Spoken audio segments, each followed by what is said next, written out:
Hello YouTube, I am here today to talk to you about Inferno by Dan Brown.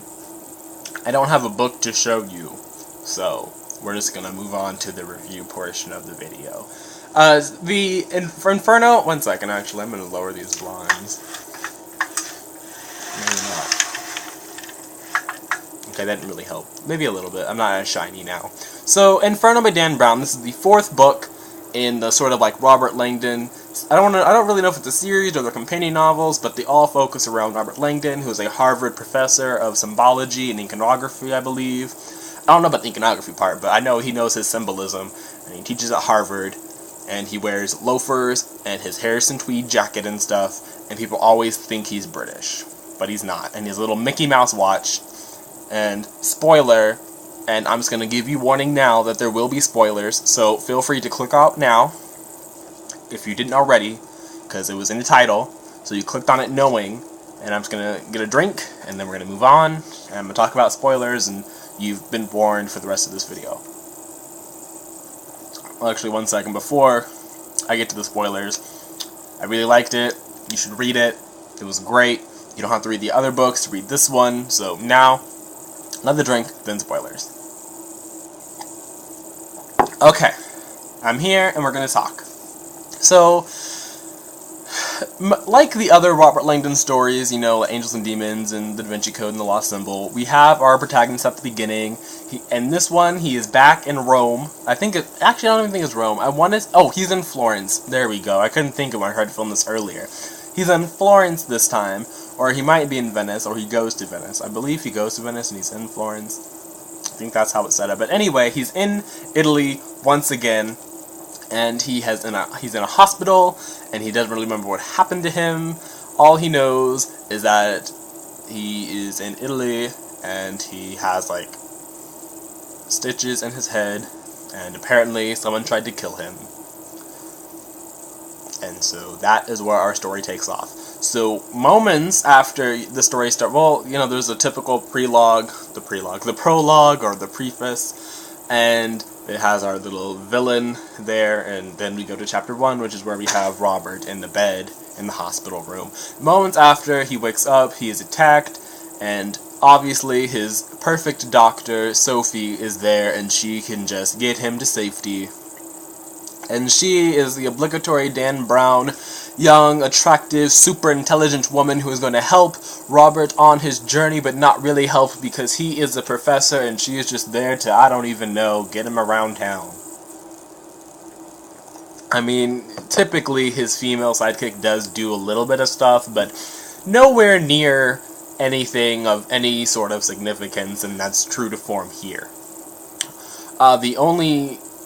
And overall, the plot of the book follows a typical Dan Brown sort of pattern, I would say. There's the cryptic clues, and then there's like the, oh, we got this just in time, or oh no, we got this too late, but it's okay because we can still go on. And, you know, that is a little bit of a sad that these books have like a sort of like way in which they progress. But at the end of the day, I feel that it was a good read, and I feel that this book's I don't really want to call it, I don't want to call this person a villain, but the antagonist, definitely, obviously there's an antagonist, but I wouldn't go so far as to classify the antagonist in Inferno as a villain. You can see that this person has some sort of out there thoughts. I can't remember his name right now, but I know that he refers to himself as the Shade in the preface, as, you know, an homage to Dante Alighieri's The Inferno, which I have not read, but, you know, I read Inferno, and they talk about this person in reference to that epic work of literature, which I could purchase, but I have not. And so, I guess the Shade is there, and then our antagonist refers to himself as the Shade. It does give a full backstory on the antagonist, so you know his name and such, because he's a very wealthy businessman who owns several, he's a very intellectual person as well, and he has several, I don't know if they're patents, or he's in the something, I don't know what he does, but I know that he is a very wealthy individual, and he is very knowledgeable in terms of genetics, but he's also a very controversial figure in that he feels that the Black Death is the best thing to ever happen to Europe, and he feels that another, mass extinction event is necessary for the planet to continue on in a way that would stave off the effects of global climate change. He feels that, less people, less carbon emissions, which means that the world gets better quicker. Obviously, this character is not intended to be likable there. He is intended to be the antagonist. He is painted in a very negative light, and while I would never agree or advocate for these things in my real life or your real life or any fictional life, I found that antagonist to be... I found him to be the most interesting and the most memorable of any of Dan Brown's other antagonists. I mean, the priest from Angels and Demons, that's a pretty good antagonist too, but I feel that this one was just better, and I felt that this one was more fleshed out over the course of the novel, even though there were some aspects that I was kind of like, okay, that's a little out there, and that's what I'm going to get to now. There were things in this novel that I did not like. I did not like the opening in the hospital, because when you're reading it, it sort of falls apart, because everything that happens in that first, I don't know, maybe 20 pages, I would say, it's set up so perfectly, and it's kind of like only in some sort of fake world could all of this stuff just fall into place so perfectly. And it was almost too coincidental that all of these things just happened so well. And then later on in the novel, it's revealed that the whole thing was staged, and so you could see why everything had happened as perfectly as it did, because, Dan Brown was like, that was staged, and that's why you had that, oh, that's terrible writing feeling. But I feel that even if that whole scene was meant to be staged and not meant to be actual events and just, you hoping that Robert would, I don't know, really. I felt that the writing of it could have been better to where I didn't have to suspend my disbelief to just continue to read, because obviously but in some works of fiction like Harry Potter, a suspension of disbelief is necessary in order for you to just go with them riding on broomsticks. And while, the world building in Harry Potter allows for that suspension of disbelief, the Robert Langdon stories theoretically take place in a society that is very similar to our own. Obviously, things are a little different, but, just like the names of, leaders or whatever, in some instances, because I don't really think that the leader of the world, they mention the World Health Organization, and that plays in the director of that organization plays a major part in this novel, and while I believe that the World Health Organization is a real thing, it sounds like it would be a real thing, it very well could not be a real thing, and I just assumed that it was, but when you have, a realistic fiction, and you want me to suspend my disbelief for something, that's a little bit harder for me, because I'm going into this assuming that it's realistic fiction, and so I'm not in the mindset to have to suspend it, and so I feel that if you're going to write something that is staged, and you require your reader to suspend the disbelief, I feel that it should be written in a way that I'm able to do that, but still buy into the fact that this is realistic fiction. Maybe that's just me. I don't know. Feel free to leave your thoughts in the comment section down below. I would love to read your comments on this issue. Maybe we have differing opinions, and that's cool.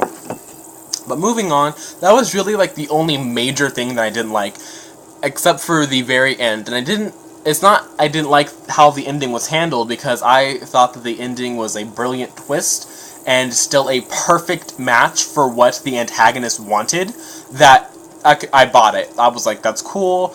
I don't know how it's going to affect anything in future novels. I don't know of any that are planned right now for Dan Brown and Robert Langdon, but I know that they make him a lot of money, and so I would assume that he is going to continue writing them. Again, I could be very well wrong about this, but the events that happen at the end, I'd be very interested to see how that plays into any future novels with this whole setup. But moving on to what I didn't like about the ending was I didn't appreciate how Sophie ran away and it felt very Count Olaf to me. And nothing against Lemony Snicket or this series of unfortunate events. I pretty much loved every single one of those books. I marathoned them in the 6th grade, which was really like the perfect time to read them because that's when the last one came out, and so I was just like, booyah. But moving on from that, or it might have already been out, and I don't know. Anyway, so I respect those books for what they are. But when I have this thing with... It just felt very not... It wasn't at the level that the rest of the novel had been, first off. Because except for the beginning, which was on that low note, which I just talked about. But I felt that the ending was also on that low note when Sophie ran off and then literally turned around and came back. But when she first ran off and like her like headpiece or whatever, because they were in Turkey, so I think she was wearing a headdress or something, or she might have just had the scarf. I don't know. There was something on her head and it got caught in the door and like it fell off and she was running from everybody else, and it just literally felt like Dan Brown had been reading a series of unfortunate events, like maybe one of his family members that are younger, or maybe just for himself, because anybody can enjoy those books. And he was like, when Count Olaf gets away and like those little crazy antics ensue and like his little costume or whatever is just in a trail and he vanishes off into the sunset. I felt like that was sort of his inspiration, and he just like took it and he ran with it, and it was just very strange and very odd, and I didn't appreciate any of it. So I didn't like it. And I know that it sounds like I didn't like a lot of stuff in this book, but there was, and I'm going to talk about that right now before this video gets too much longer. Overall, I felt that all of the world building was done great, from the organization that is talked about in this one, to the art history and the stories around that. I felt that's always what I personally go into the Dan Brown novel for, is to always just see his thoughts on these things. Obviously, you have to research them for myself, to discover, like, real accuracy and whatnot, and, know truths, because this is still a work of fiction, and while I respect Dan Brown, and I trust him to do his research, and I haven't done mine yet, but, I mean, personally, that's what I go into it for. I go in for the adventures, and the symbols, and just reading about Robert Langdon, and so that's what I got in this novel, and I felt that this was... One second.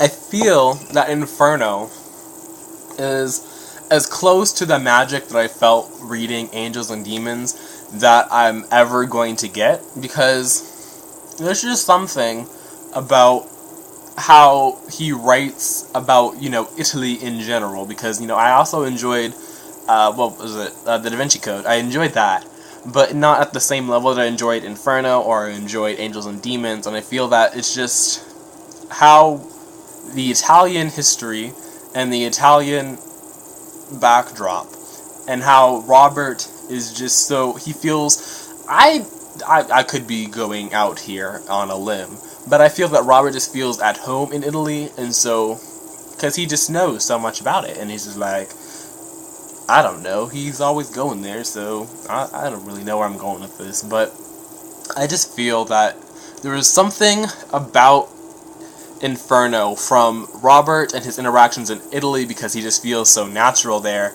and the brilliant antagonist, this is like one of my favorite antagonists in the history of ever, because while you expect him to do something, when he doesn't do that thing you expected, it's okay, because it still wow, I don't know what I was trying to say there. It still feels, it still feels like that is something that this character would do. I feel like a lot of times when an author writes an antagonist that is similar to the one in Inferno, they either go to this extreme where they don't want to, I don't mind the villain or the antagonist in a fiction work or whatever to not be relatable. I don't care if I don't relate to them. I don't care if they're just this horrendous human being. But what I do like is when, even if the antagonist makes a decision that seems to be counter to everything they've said, when you think about it, it still fits. It still fits with their philosophy, it fits with their previous actions, and I just feel that it's it's much better when the antagonist does something that you don't expect them to do, but it still fits with everything that they stand for. And I feel like that's what I loved about Inferno. Inferno, it gave me Robert again. It gave me, I feel, the best Dan Brown pretty female sidekick character.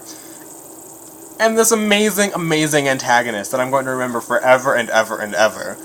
And so I feel like that is what I got out of this book, and that's all I needed. If you've read Inferno, because it's been out now for I want to say a couple years. It's been out for a while, definitely a while. If you've read Inferno, feel free to sound off down in the comment section below. Let me know what you thought about it. If you like this video, leave a like. If you didn't like this video, feel free to thumbs it down. And we'll just end it here. Bye, until next time, guys.